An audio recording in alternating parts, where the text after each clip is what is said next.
রসুলের এই পৃথিবীতে আগমনের অন্যতম একটা উদ্দেশ্য ছিল তাজকিয়াতুন নফস, মানুষের আত্মাগুলাকে পবিত্র করা। সাহাবায়ে কেরামের আত্মাটা এমন পবিত্র হয়ে গিয়েছিল,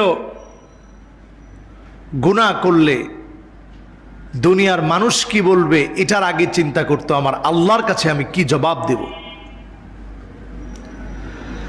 জিনার মতো ঘটনা সংঘটিত হয়েছিল। আল্লাহর নবীর কাছে সাহাবী চলে এসে কান্না শুরু করলেন, ইয়া রাসূলুল্লাহ তাহহিরিনি, আপনি আমাকে পবিত্র করে দেন। আল্লাহর নবী বললেন, তুমি তোমার ঘরে চলে যাও, ফাস্তাগফিরিল্লাহ, আল্লাহর কাছে গিয়ে ক্ষমা চাও। সাহাবী ঘরে চলে আসলেন, হৃদয়টা বারবার কাঁদতেছে, কেন অন্যায়টা করে ফেললাম, আমি তো বিবাহিত, এই অন্যায়ের শাস্তি তো মৃত্যু। আল্লাহর নবী বললেন, ঘরে চলে যাও, গিয়ে তুমি ক্ষমা চাও। সাহাবী ঘরে চলে আসলেন, আবার মনের ভিতরে জ্বালা চলে এসেছে, অন্যায় কেন করে ফেললাম। আল্লাহর নবীর কাছে আবার চলে আসলেন। আল্লাহর নবী বললেন, রে সাহাবী, ঘরে চলে যাও, ফাস্তাগফিরিল্লাহ, আল্লাহর কাছে তুমি ক্ষমা চাও। আল্লাহ রাব্বুল আলামিন তোমার জিনার গুনাহ আল্লাহ মাফ করে দিবে, অন্যান্য গুনাহগুলা মাফ করে দিবে। সাহাবী এখনো বলেই নেই কি অন্যায় করেছে। রাসূল বললেন, ঘরে চলে যাও, আল্লাহর কাছে ক্ষমা চাও।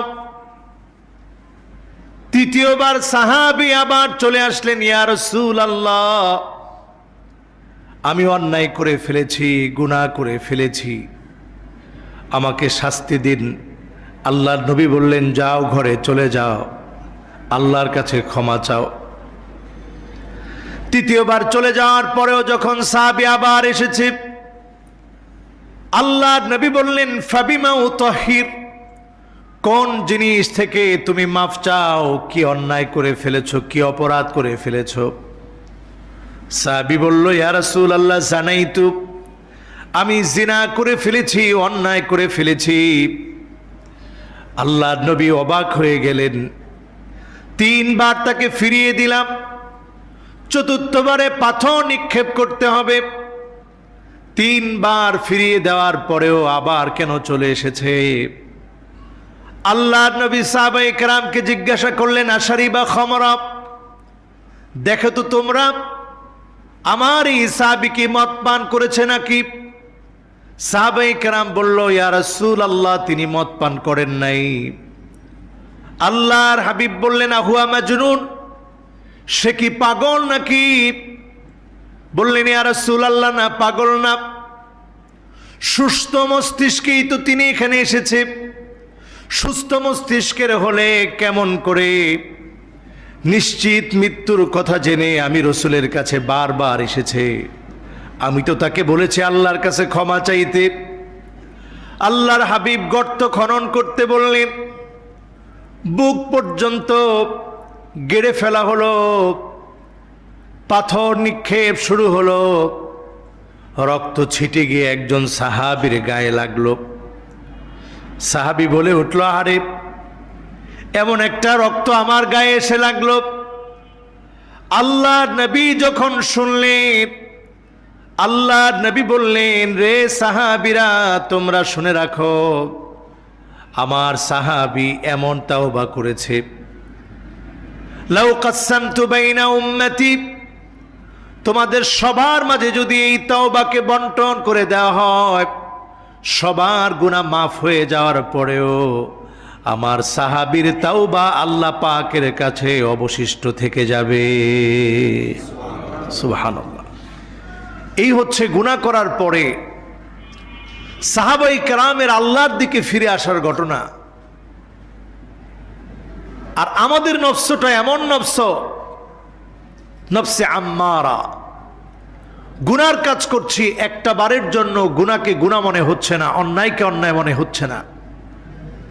আমাদের সামনে থেকে কত তাজা প্রাণ চলে যাচ্ছে, আমাদের সামনে থেকে কত মানুষ দুনিয়া থেকে বিদায় নিচ্ছে। দেখুন, গত 2 সপ্তাহে আগেও 2 সপ্তাহ আগেও আমাদের পরিচিত অনেকেরই কোনো পরিচিত ব্যক্তিবর্গ কেউ মারা যায়নি, কিন্তু এই 2 সপ্তাহ পরে হিসাব মিলিয়ে দেখেন আমাদের পরিচিত কতজন মারা যাচ্ছে। আমাদের আল আজহার বিশ্ববিদ্যালয়ের এক বড় ভাই ডক্টর রফিকুল ইসলাম ভাই, উনি মারা গেলেন। আমাদের এলাকার জনাব শামসুল হক সাহেব অনেক বড় একজন দানবীর ছিলেন, উনি মারা গেলেন। আমার পরিচিত এক কণ্ঠশিল্পী আশরাফ, একেবারে অল্প বয়সের আশরাফ মারা গেল। গতকালকে মারা গেল বাংলাদেশের এক সময়ের খুব আলোচিত বক্তা তোফাজ্জল হোসেন বৈরবী সাহেব। আল্লাহ যেন ওনার জীবনের গুনাহগুলো মাফ করে দেয়, পড়ে আমিন। আল্লাহ যেন ওনাকে জান্নাত নসিব করে, পড়ে না আমিন। আমাদের পরিচিতদের মধ্য থেকেই মুফতি নুরুল্লাহ রহমতুল্লাহ আলাই, বামনবাড়িয়ার বড় হুজুরের পরে সর্বাধিক পরিচিত একজন মুফতি, মুফতি নুরুল্লাহ সাহেব, ওনার সন্তানদের মধ্য থেকে মুফতি কেফায়েতুল্লাহ সাহেব, উনি মারা গেলেন। কতজন যে আমাদের চারপাশে মারা যাচ্ছে, প্রতিনিয়ত মৃত্যুর মিছিল ক্রমশ বাড়ছে। এই মৃত্যুর মিছিল থেকে আমাদেরকে আল্লাহ তাআলা শিক্ষা দিতে চান। তোমাদেরকে এই যে একটা সপ্তাহ সময় দিচ্ছি, গত সপ্তাহে নামাজ পড়িয়ে গিয়েছি, আজকের সলাতুল জুমা আদায়ের জন্য এসেছি। এতটুকুন যে আমরা বাঁচব এর কোনো গ্যারান্টি ছিল না, তো আল্লাহ তাআলা এতটুকুন সময় আমাদেরকে দয়া করে দান করেছেন। এই নফসটার কিছু পরিবর্তন দরকার। নফসে আম্মারাকে নফসে লাওয়ামা বানান। নফসে লাওয়ামা হচ্ছে ওই নফস, গুনাহ হয়ে গেলেই পেরেশানি বেড়ে যায়। আহারে, আমি তো গুনাহগার হয়ে গেছি। এই পেরেশানি যখন বেড়ে যায়, তখন আপনি বান্দার খাতায় নাম লেখাচ্ছেন। বান্দারা গুনাহ হলে পেরেশান হয়ে যায়, বান্দারা গুনাহ না হলেও পেরেশান হয়ে যায়। বান্দা হওয়াটা বড় পরিচয়। আমি এমপি হলাম, মন্ত্রী হলাম, প্রধানমন্ত্রী হলাম, এর চাইতে বড় পরিচয় হচ্ছে আমি আল্লাহর গোলাম, আল্লাহর বান্দা হলাম। এটা সবচেয়ে বড় পরিচয়। এই পরিচয়টা আপনি তখন দিতে পারবেন আপনি যখন আপনার নফসটাকে ঠিক করবেন। এই নফসটাকে যখন নফসে মুতমাইন্না বানাবেন, তখন আর গুনার কাজের দিকে যেতে হবে না। গুনার কাজের দিকে আপনার মন আর যেতে চাবে না, সওয়াবের কাজের দিকে আপনার মনটা প্রতিযোগিতা করবে। এটার নাম নফসে মুতমাইন্না। এখন নফসগুলার পরিবর্তনের জন্য আমল প্রয়োজন। এই আমল যদি না করেন, আল্লাহ পাক আযাব যখন দিবে, তখন আযাব এখন যেমন আছে সবার উপরে আযাব আসবে। এই আযাব থেকে বাঁচার জন্যে, শাস্তি থেকে বাঁচার জন্যে হয়রান পেরেশান হতে হবে। আজকে এই জুমাতে আপনাদের জন্যে সলাতুল জুমার এই আলোচনার এই অংশে এমন কিছু বিষয় আপনাদের জন্য বলতে চাই। আল্লাহ যেন আমাকে আপনাদের সকলকে আমল করার তৌফিক যেন আল্লাহ দান করে, পড়ি আমিন। দেখুন, গত জুমাতে সাইয়্যিদুল ইস্তিগফারের কথা বলেছিলাম। আপনাদের আগ্রহ আমি দেখেছি, অনেকের দেখলাম সাইয়্যিদুল ইস্তিগফারও মুখস্থ আছে। আপনাদের জন্য, সবার জন্য আমাদের মসজিদে ফটোকপি করা হয়েছে। ইনশাআল্লাহ আপনারা সকলে নিয়ে যাবেন ইনশাআল্লাহ। এখনো আলহামদুলিল্লাহ আপনাদের সামনে আছে, সবাই নিয়ে যাবেন আজকে, এবং উপরেও আছে। দ্বিতীয় তলায় আছে, নিচতলায় আছে, তৃতীয় তলায় আছে, চতুর্থ তলায় আছে, প্রত্যেক তলায় আছে। আপনারা নিয়ে যাবেন ইনশাআল্লাহ। বাসায় একটু পড়বেন। আমলি পরিবর্তন দরকার, কারণ আমাদের দেশে কিছুই নাই।